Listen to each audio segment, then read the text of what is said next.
Welcome back to Warren First 931. As you all know, the big weekend. We just got done with Super Bowl Sunday, and with against the Seahawks and the Patriots, and of course, as you all know, still disappointed in that and still recovering. But this weekend is a big 3-day weekend, and it's Daytona 500 once again. And you know as well as I know, fans, when y'all ask me about stuff, I try to deliver the best I can, and I hope I've made y'all proud. I have with me the legend, the man. I have Mr. Mike Wallace on the phone with us. Good morning, Mike. Good morning. How are you doing today? I am so great. Now, I feel like this is such a blessing and a privilege to have you with us here on the show today. And I thought, who do I know that could talk about all things NASCAR this weekend that has all the knowledge? And all I could think of was you.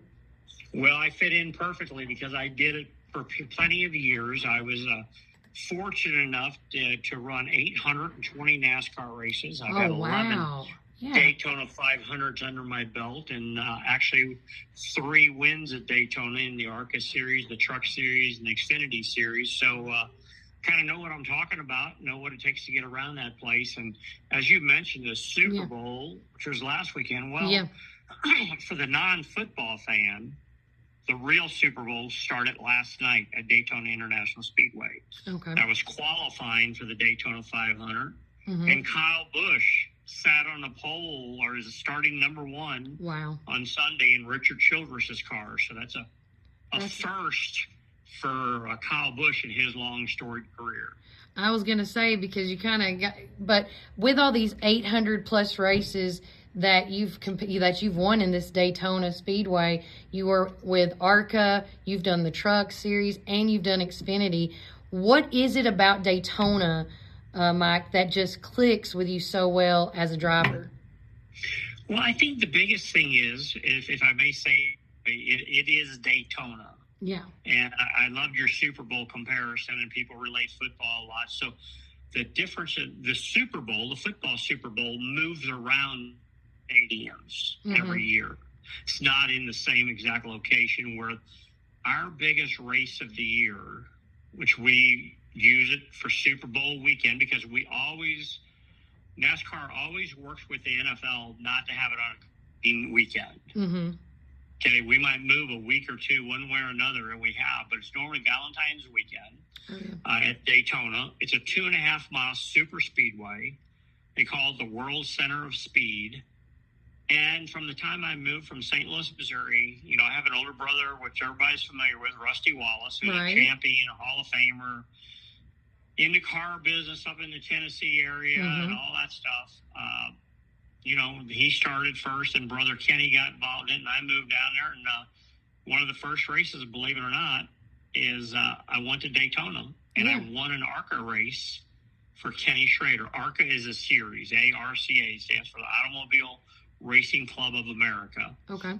It's owned by NASCAR now. It used to be its own separate entity, but I won there. Yeah. And oh my God, I got so much attention over it. It was crazy. Yeah. And it's like, this place is cool.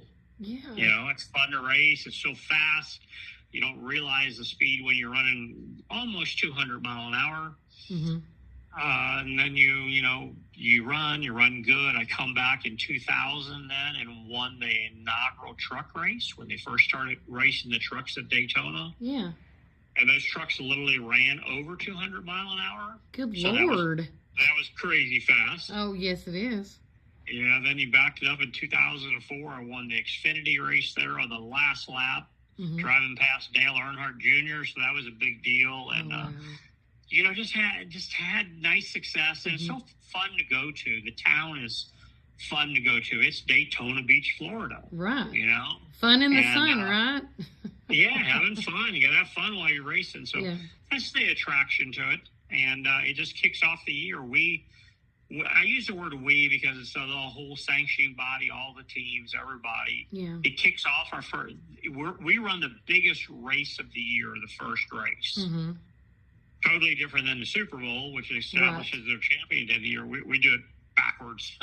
Right? I was going to say, Yeah. it's kind of backwards to me on that. Yeah. Yeah, well, it's backwards only when you compare it to other sports. Right. Yes. And something I wanted to talk about, because a lot of people, when I've watched Daytona in the past, now I've not watched a ton of NASCAR racing, but when I have, there's just so much unpredictability and chaos, right? Well, you summed that up very nicely. Thank you. But when you were in those 800 plus Daytona races, what do you feel separated you from the field on those big super speedway tracks? Well, I think I understood it. First of all, that's 820 all combined NASCAR races at all the different racetracks. But what I did, I understood the draft. Okay. I understand what the air does to the car, how to position yourself and utilize the draft. A lot of people, most everybody understands it to some degree, but somehow or another, I just lucked into understanding it better than some. Mm-hmm. And I race, if the word is race the racetrack, as much as I could without early on getting in predicaments to put yourself in trouble. It used to be if you back in the day, we'll go back in the day. I always wanted to run up front, try to lead the race, because very rarely did you ever have a crash at the front of the field. It was always in the middle or the back. Yeah.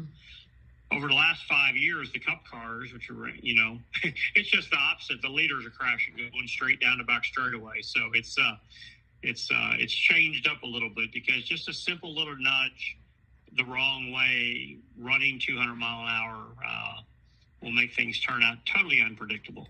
Oh, yeah. And then I was going to ask you, too, while we got you on this, going back to 2001 in Phoenix, where it was your career best Cup finish for second place, driving for Penske Racing. When you think back at that race, do you still have a sense of pride, unfinished business, or do you feel like a little bit of both? I was just curious. I think I have a lot on that particular race. Yeah.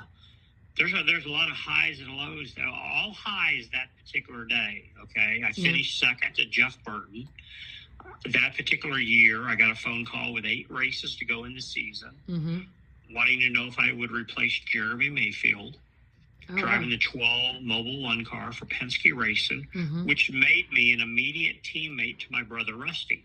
Oh, okay. Rusty's career was at Penske Racing almost his whole career. So Rusty's driving the number 2 Miller Lite car. I'm driving the number 12 Mobil 1 car. I ran. It basically saved my career, or revived my career, because I ran up front everywhere we went, those 8 races. Yeah.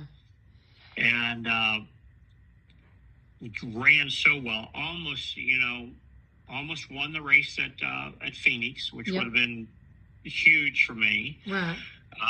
But that was at the same time. You talk about weirdness. That was a race at the end of the race, walking through the garage area that could have altered my career. And what I mean by that, I thought I was going to drive that 12 car. I was told through one of the partners I was going to drive that car the following year. Yeah. They even took me up to the shop and showed me the Daytona 500 car with my name on it. Like, I'm all excited. For a race car driver, that's a big deal to drive for Penske. Yeah. And as I'm walking out of the racetrack, Richard Childress stops me. He goes, "Man, you proved to people you can run up front in a really good car." He says, "I'd like to offer you the ride in my 31 car next year." Oh, wow. I says, "Richard, I cannot even, number one, thank you. Thank you so much. But I said, I was supposed to drive that Penske car next year." Yeah. I said, "I can't believe I'm telling you this, but thanks, but no thanks." Wow. But then here we go to Loudon. That was 9/11 that year. That's correct. We finished the year up at Loudon, and we come back home, and Penske had a meeting on Tuesday, and they fired the whole damn team, closed the race team down. Oh, no. And you're like thinking, what have I done? Can I call him back? I called Richard back, and he says, "Man, I just hired somebody else to drive that." Oh, my gosh. And it just shot me totally in the foot. It's just like, oh, my God, I could have had a whole superstar career driving for him, Yeah. And, but, wow, that's crazy. Gotta make sure your deals are in place before you throw something else away. I should have waited. Hey, listen, I've always said when one door opens, another one closes. But when that window's open, you better take it. Because you know what I mean? You never know. God. Well, somebody taught me many years later is that you're supposed to do whatever is good for you and your family at that moment. Oh, yeah. Don't worry about what the outcome is for other people. I agree. So, yeah. That finishing second at Phoenix has a big storyline behind it. Wow. I would never have thought of that.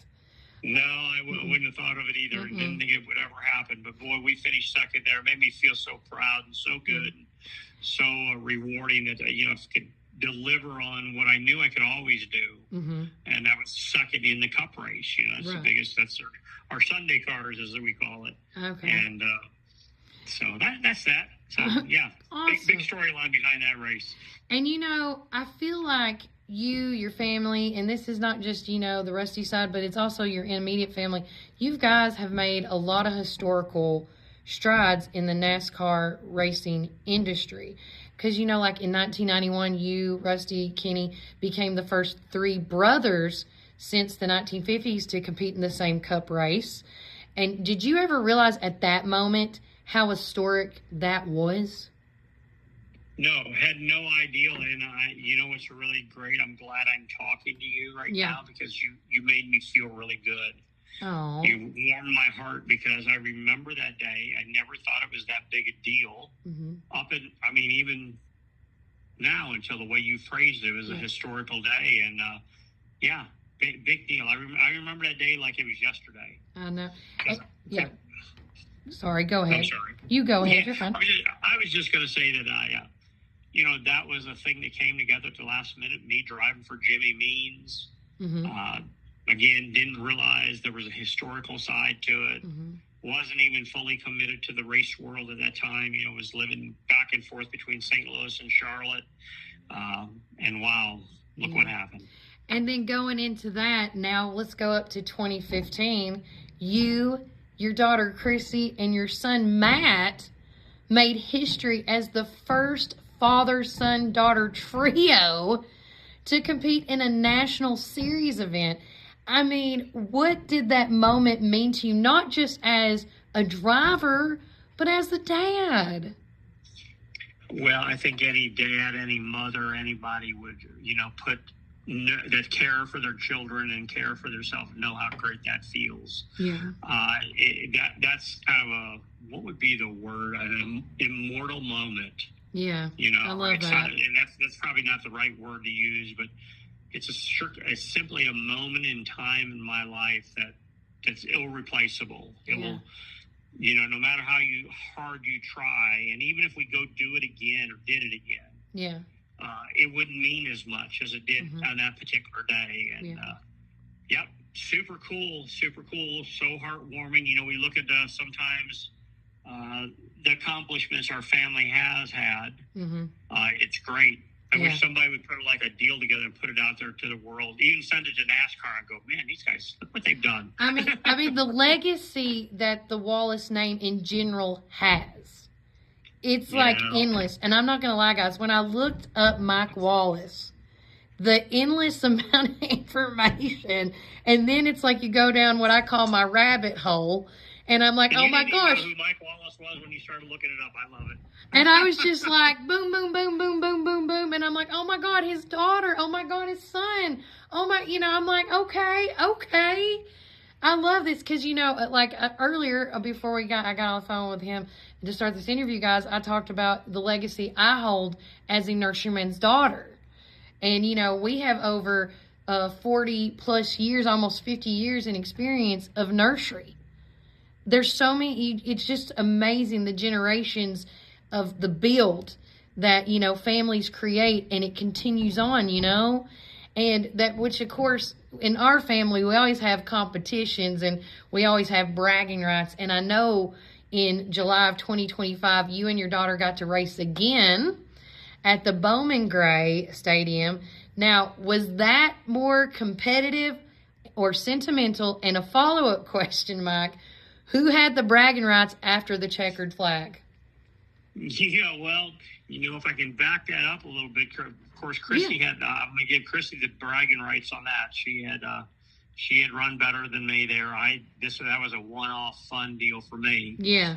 But a lot of people don't know that her and I raced at Dominion Speedway in October of last year together in the Grand National Series event. And the old man right here on the other end of the phone had the bragging rights on that day. I finished fourth in that race. So, yeah, it's I had a pretty proud moment there. And, I love that. You be like, see, your old man still got it. Yeah, well, that's what you got to tell people at times because they forget about you. You know, racing's really funny because it's what have you done for me lately? Yeah. You know, and so I guess you call me semi-retired. I don't really want to say I'm retired because I still love to race. I would love to go race a little bit more consistent, but the sport has changed to where you gotta bring sponsorship money with you. You gotta bring dollars with you. Maybe you're in nursery business. Maybe we should put their name on the side. Hey, why not? Randall Walker Farms, and the car could be all hunter green. I'm down with that.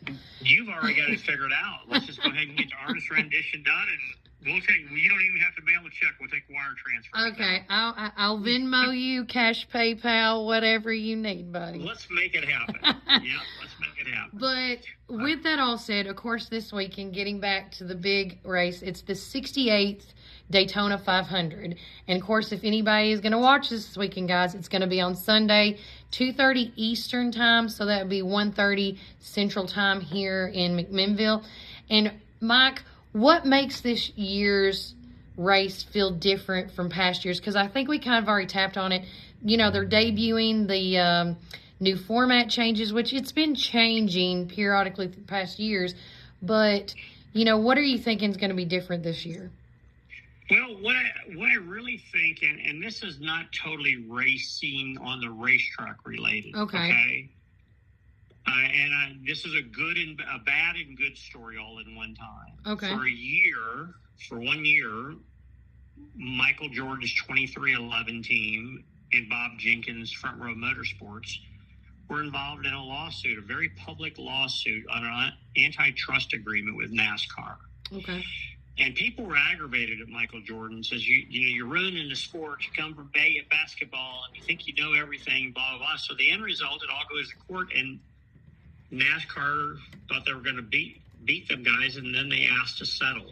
And what it did, it gave the sport, the teams, more money, more security within their organizations. It did everything good. So all of a sudden, Michael Jordan's just this super smart business guy and his group, and everybody loves him. He's a great guy. He's always been wonderful to me. I've known him since he's played for the Chicago Bulls. So I go way back with Michael. But so that whole deal that kind of shadowed last year throughout the whole is gone now. Okay. It's pure racing. Everybody just wants to race. And NASCAR, the sanctioning body, has said, we're going to make all racetracks kind of their own personalities. We're going to work on figuring out how to make a different event everywhere. Mm-hmm. And Frank, the president down at Daytona International Speedway, that guy's done such a beautiful job this year. Yeah. He's been to all the short track races around the country. Went to the Chili Bowl. He's been, live streaming it, or putting on Facebook his live streams. And there's just a lot of excitement around it. It's a sold out race, and that's a big deal when anywhere you go and you can put over 100,000 people live into an event. That's a lot of people. Yeah. And just the excitement of it, the cars, the drivers, it's Daytona. It's just Daytona. Come Sunday when the Daytona 500 comes live on television, it will be the biggest sporting venue, number one of the day. Oh, and 100%. The way it's ranked, it actually surpasses the Super Bowl because of where it airs at or doesn't air. But which a lot of people do not give credit where credit is due. When you go to it's the Nelson's TV ratings, you can look it up, guys. This is public knowledge. He's not telling you wrong. But keep going. Sorry, Mike. I had to say that. I'm just saying, how do you describe it? It's the avid fan realizes that they were in Daytona last night, right? They went down. The avid race fans have been in Daytona all week. They qualified for the Daytona 500 last night. Mm-hmm. And there's drama already. And the drama is there's 45 cars for 40 spots. Oh. So that means that there's 5 cars, but it's going to be 4 that are going to go home from that race. And every one of those drivers driving those 4 cars that are going home have been in the Daytona 500 in the past. Yeah. So they're good cars, good teams. Even 7-time champion Jimmy Johnson elected to take what they call the International Provisional that just came out last year. He took a guaranteed starting spot of 41st to get in the Daytona 500 because he was scared he may not make it. Wow. And that's that's only offered to select people because of their incredible performance in motorsports. Gotcha.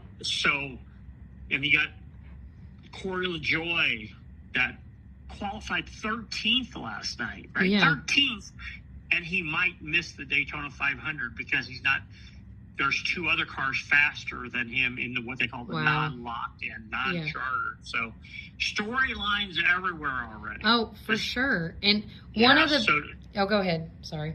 I was just going to say tonight, for the people that don't know, there's twin qualifying races live on television tonight that will set the entire field for the Daytona 500. So big drama this evening. Mm-hmm. And then you got truck race tomorrow, then you got an ARCA race and an Xfinity race on Saturday, and then the granddaddy of them all, as I said, the Daytona 500. Yeah. So that's it. Yeah, and then leading into this, William Byron is going in for try to go for a three-peat, as I call it, for Daytona 500 on this. How historic would that be for him? Oh, I don't, that would be, just like you say, historic. I mean, think of all the people, all the great race car drivers of the time and in the world that have never won a Daytona 500. My brother Rusty is one of the greatest NASCAR drivers ever. Yeah. Voted that by his peers, he never won the Daytona 500. Yeah. Mark Martin never won the Daytona 500. So to go for 3 in a row, oh my gosh, that's I call that a turkey in bowling. In bowling, they call that a turkey. Yeah, well, that's a big old turkey right there. That's hitting it out of the ballpark. So my last question, because I know where I'm at right now. I got to get out of the room here soon.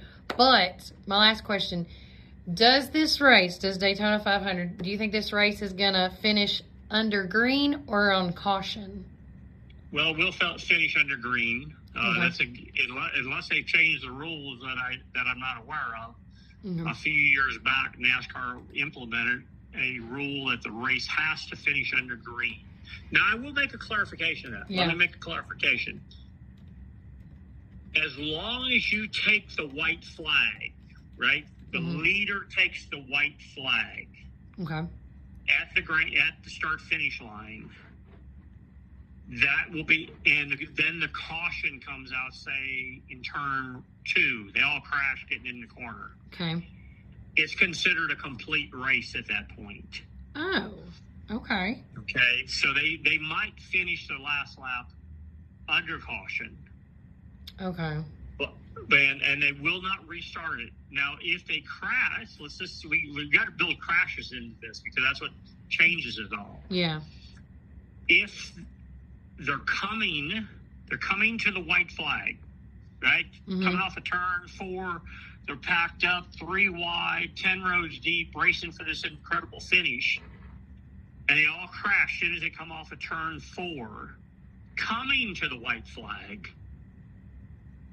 Then the yellow is displayed. Then they will reset the field and start the race over again.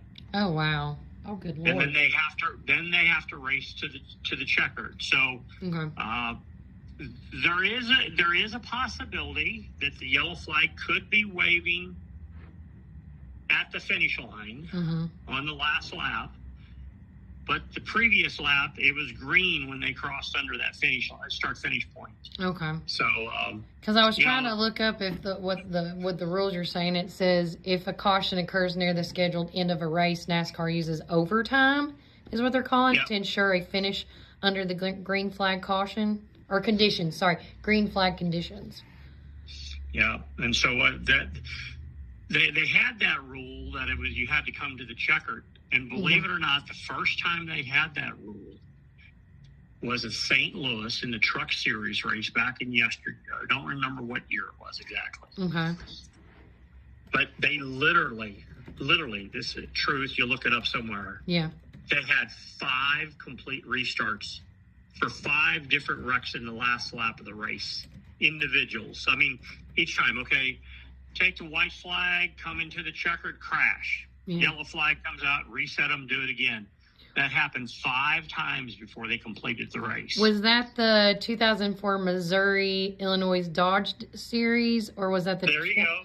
Okay, Yeah, there was 2 of them that popped up while you were talking, or the 2023 Craftsman. I couldn't remember. Yeah, well, no, it would have been the previous one, way earlier than 2023. Okay, so it was the 2004 Missouri Illinois Dodge Dealers Ram Tough 200 Gateway. There you go. That was it. Yeah. It was. So then they had to reset the rule, change the rule again. And the reason they were doing that rule is the NASCAR fan says, we don't want to see, we come to see a race to finish under checkered, or, green flag conditions. We didn't come to sit in these sweaty old hot grandstands all day to see the caution come out and you finish the race. Yeah. Because they used to do that, say with 4 laps to go, 5 laps to go, be this massive big wreck. Yeah. And they couldn't get it cleaned up in time on the scheduled amount of the laps, and they just throw the caution flag, and then they throw a checker. Yeah. What? And that was boring for the race. Yeah. I bet they had other choice words when that happened. Yeah. So, but there's still drama. It's going to be fun. Daytona. I'm glad you researched it so much because you're on top of all the details. Thank you. But everybody can be involved in Daytona starting just in a few hours from now, and right. Fill your weekend with racing. If you're sitting around and you say you don't know what to do this weekend, we got it all fixed up for you. Just watch racing. Exactly. Well, thank you so much for talking with me, Mike. Again, guys, this is Mike Wallace, 1-820, what was it, 2? 822 or 823, something like that. I raced in that many events between the Truck Series, the Cup Series, and the Xfinity Series. So long, good, fun career. I love that. And if anybody, Mike, that's listening, that a young person or whoever, what advice would you give anybody? I always like ending on this with folks that I talk to. What advice would you give somebody that might be interested in racing? Well, I would first of all, and I'm an old guy, so I got to kind of explain this. You got to be serious about what you want to do. Now, you may not know right at first, so just go have fun. Get in a series that you can afford to race in. Advance your career in regards to having success. Get in, do good. Look the part. I always use this phrase, look the part to be the part. Yes. Which means dress nicely. Look at, because you're going to be representing sponsors throughout your career, most likely. Yep. Unless you have a really rich mom and dad or grandma or grandpa that's going to fund the deal. And that is happening out there in today's world. AKA, we call that old money here. I don't know what they call it in NASCAR, but it's called old money. All right, well, we'll take some old money. Remember, we got a race car we got to get sponsored. Right. I'm already visioning your name on the car, or the nursery name on the car. Thanks. So look the part to be the part. Get experience. Be nice to everybody, and just then you got to perform. Lay the numbers. Don't ever get real mouthy. Don't tell people, oh, I can do this. Just go out and show them you can do it. Yeah. And that's kind of like what people, you mentioned William Byron a short time ago. Real quiet young man. Started his career driving, didn't really drive race cars. He drove on the sim machines, the simulators, the iRacing. That's an option to get started too now, because people are hiring people off of their success on iRacing, which is online racing. Yeah. Yeah. So a lot of ways, but I do know the biggest and greatest thing you can do is look good, talk good, race well, and tell your story when people will listen to you. Yeah. Let them know you're a race car driver. Let them know you need a sponsor.